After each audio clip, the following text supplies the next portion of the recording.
Terima kasih Kak Tere, Kak Yoshi. By posture, let's find your pose. 1, 2, 3.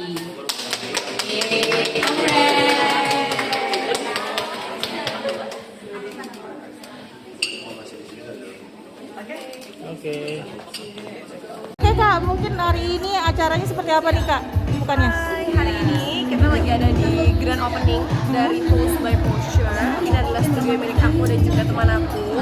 Aku mau ngajak kalian buat melihat bagaimana sih di dalam studionya. Jalan. Oke. Dari awal. Ciwi-ciwi cantik lagi pada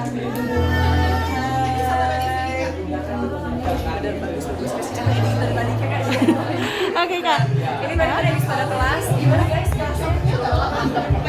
Pedas, getar.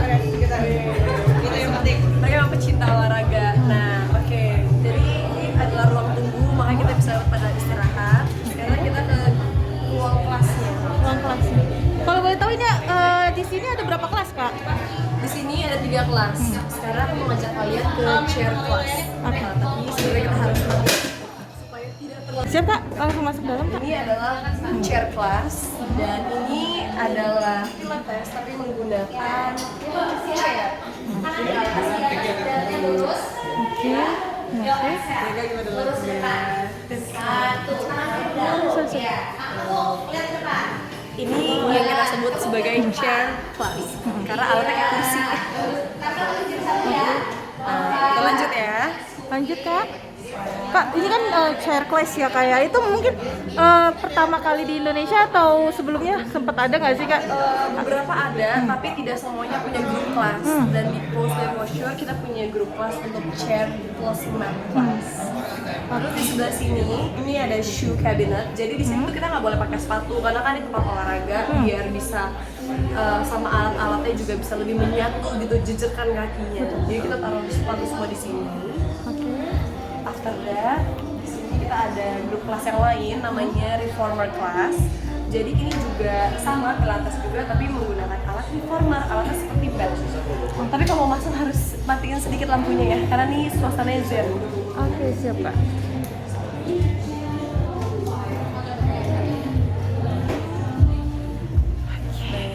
Ini dia contoh kelasnya, ya kan? Ya. Kita lihat kekompakan mereka.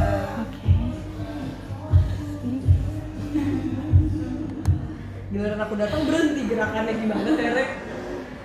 Kalau udah dari sini, move your chest forward, good, bend your knee, kaki kanannya ke kaki kiri sedikit, good, dari sini jinjit kaki kanannya lift, oke, shifting your weight forward ya, kaki kanannya cuma terima beban badan 30%-nya ada.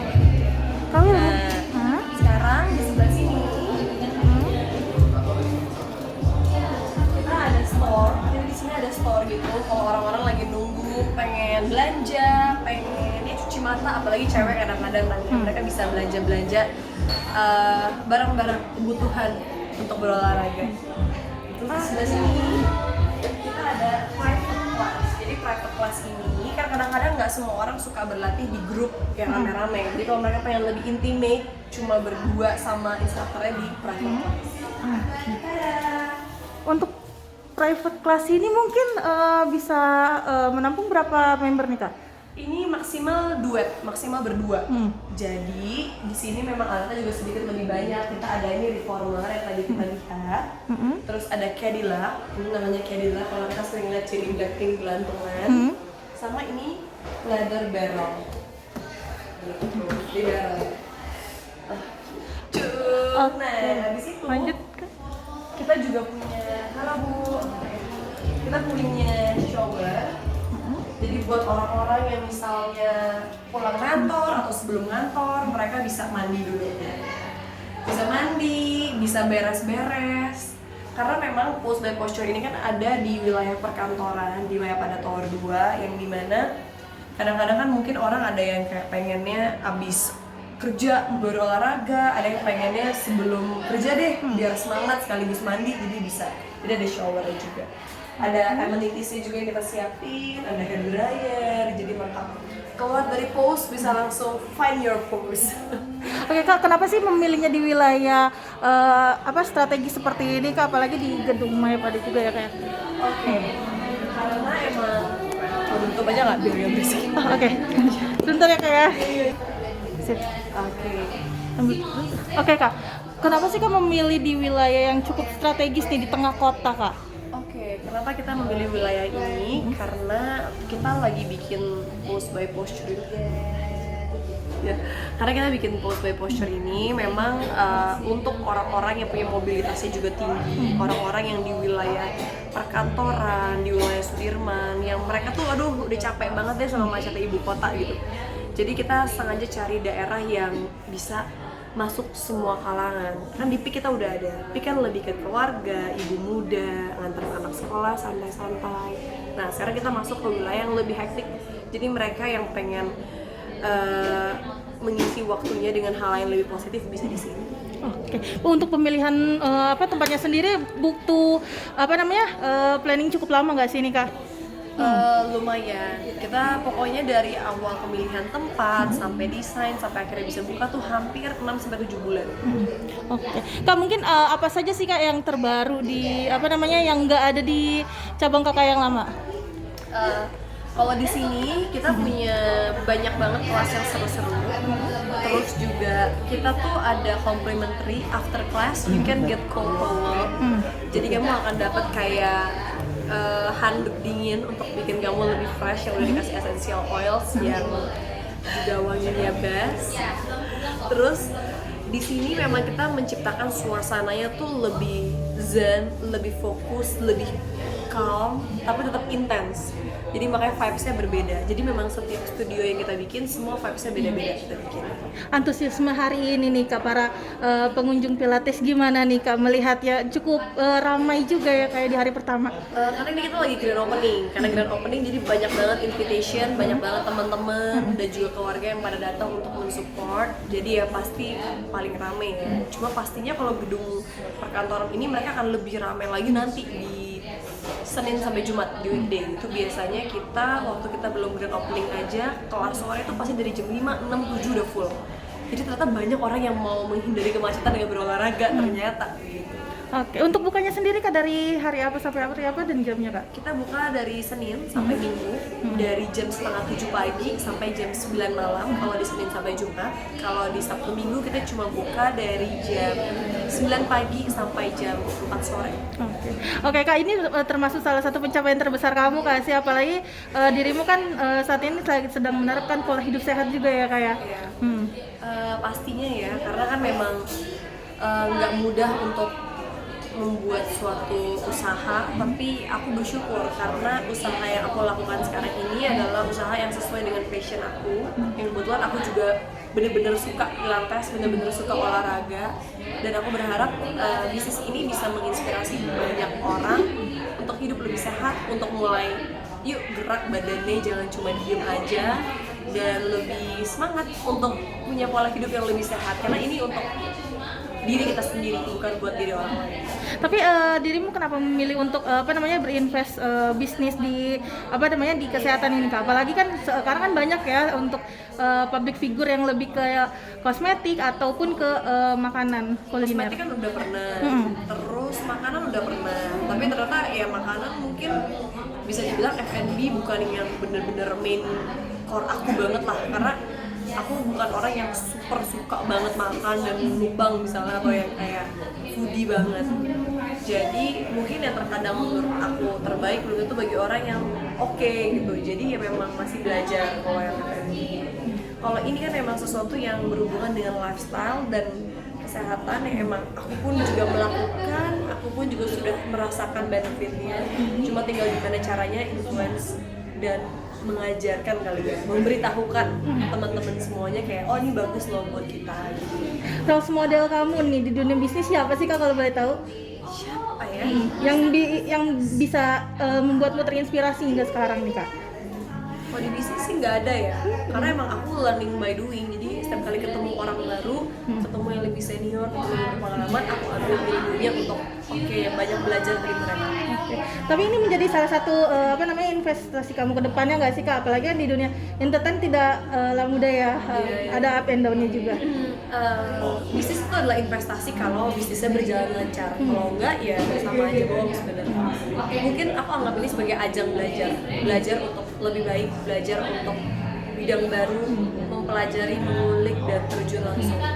Sempat pesimis nggak sih nih Kak terhadap kegagalan, apalagi kan persaingan bisnis kan lumayan itu ya Kak ya? Enggak sih, untungnya aku orangnya lumayan optimis dan aku nggak ngerasa pesimis mungkin karena aku yakin bahwa namanya usaha tidak mungkin selalu sukses dan berhasil atau langsung melejit, tapi yang penting jangan pantang menyerah.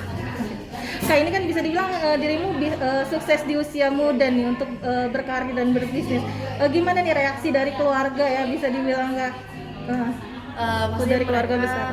Kayak mama, kamu ya sangat mensupport, mereka selalu berusaha untuk ada di setiap momen yang aku butuhkan. Mereka juga benar-benar care, mereka juga kadang-kadang sampai terjun langsung melihat dan lain-lain. Pokoknya ya tanpa mereka mungkin aku tidak akan merasakan ada support system yang luar biasa. Seperti kasih wejangan juga ya sih dari mama sama kakak nih mungkin? Pastinya ada saran, ada juga lebih kayak doa kali ya, karena kan kita mau bikin dan melangkah dalam hal apapun kita butuh doa dari orang tua ya, untuk blessings kita, untuk berkat supaya lancar setidaknya. Yang paling kamu terapkan dalam hidup mungkin apa nih Kak? Dari masih mau lanjut? Bentar lagi lah ya kali ya. Iya, mungkin apa sih Kak yang paling kamu terapkan banget nih Kak dalam hidup? Mungkin wejangan dari mama dan kakak. Iya gitu. Makanya di sini lagi. Salah interview. Ya udah, oke. Kita lanjut ya. Iya. Yang paling aku terapkan mungkin ini, mamaku dari kecil selalu ngajarin bahwa tidak ada kesuksesan tanpa kerja keras. Tapi bedanya mungkin di zaman sekarang kerja keras tuh tidak harus melulu soal fisik kan. Kadang-kadang mungkin kita harus mau berpikir, mau capek, mau bergaul, mau merendahkan ego dan lain-lain kita untuk belajar hal baru, karena hidup ini adalah proses belajar dan kita nggak boleh cepet ngerasa puas diri karena di atas langit selalu masih ada langit. Oke. Mungkin goals apa lagi sih Kak yang ingin kamu capai? Bisa dibilang kan entertain sukses juga, di bisnis juga sukses, semua bisnis apa lagi nih Kak yang dirimu ingin coba Kak? Mungkin Apa ya? Nggak ada sih, kayaknya mau fokus di dua itu dulu aja. Mungkin selebihnya kayak lebih ke gimana cara memaintainnya ya, karena menciptakan sesuatu gampang tapi ngejalaninnya kan tidak semudah itu. atau ingin juga coba terjun ke dunia politik ya, teman-teman kamu banyak ya kayak yang terjun nih dan para belum senior. pikiran sih, kayak maksudnya dari kecil kayak anaknya nggak politik banget gitu, bukan yang kayak mengatur negara, masyarakat gitu. Aku kalau bisa membuat sesuatu yang bisa berimpact aja di masyarakat, kayak entertain, aku bisa menghibur masyarakat. Bisnis kayak misalnya yang sekarang ini tentang kesehatan, bisa menginfluence masyarakat untuk hidup jauh lebih sehat, mulai rajin olahraga. Oke, tapi Kak, dari melihat banyaknya teman-teman kamu yang bisa dibilang sukses di dunia politik, apalagi masuk di dunia dewan, ada beberapa, gimana nih Kak mungkin menanggapinya Kak?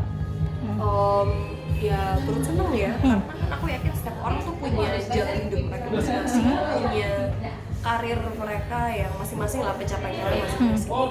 Apalagi dari temenmu yaitu Kak Ferol sempat juga membawa sebagai perwakilan di generasi muda nih yang masuk anggota dewan. Gimana nih Kak? Oke lah ya, maksudnya kan emang pada akhirnya orang akan regenerasi, nggak mungkin kan kayak yang tua kan selamanya gitu kan, kita nggak mungkin hidup selamanya. Jadi ya semoga aja dengan generasi-generasi muda baru ini semuanya bisa benar-benar membawa perubahan untuk negara kita, bangsa dan negara kita ke arah yang jauh lebih positif. Oke, Kak, sorry nih Kak mau tanya, ini kan temenmu lagi dipasangkan nih dengan Uji, gimana nih? Dan Cuman menanggapi aja sih Kak. Kenal nggak sih salah satunya mungkin? Kenal nggak sih dari Fuji sendiri? Hah? kita lebih baik tidak membicarakan hal di luar dari post. Oke. Oke, Kak.